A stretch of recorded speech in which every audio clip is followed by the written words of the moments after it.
Welcome to our channel. Today we how to deploy data science platforms with Domino Data Lab step by step clearly. To deploy data science platforms with Domino Data Lab, begin by signing up for a Domino account. After signing up, log into your Domino Data Lab environment. Navigate to the dashboard to familiarize yourself with the platform's interface.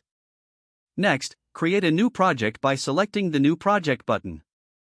Input a name and description for your project to ensure clarity.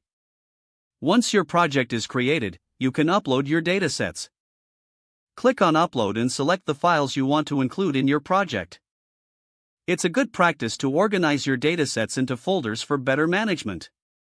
Now, it's time to specify your computing environment. Select the appropriate compute resource based on your data science needs.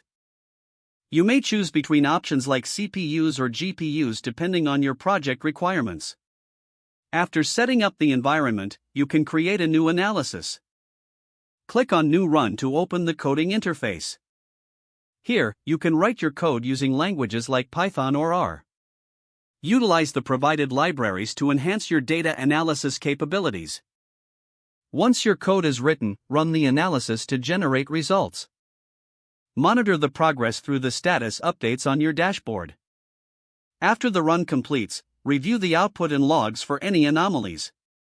Now, you can visualize your results using built-in charting tools.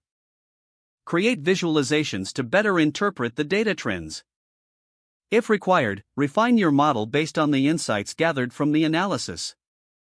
To share your results, use the sharing options available in the project settings. You can share with team members or stakeholders by inviting them directly to your project. Finally, document your work and results within the project for future reference. This ensures that your findings are accessible and understandable for later use. With these steps, you have successfully deployed a data science platform using Domino Data Lab. If the page does not load, refresh the browser or try again in a private or incognito window. Make sure you are using the correct email address, then retype it carefully to avoid small typos. Don't forget to like this video and subscribe to our channel for more step-by-step tech guides.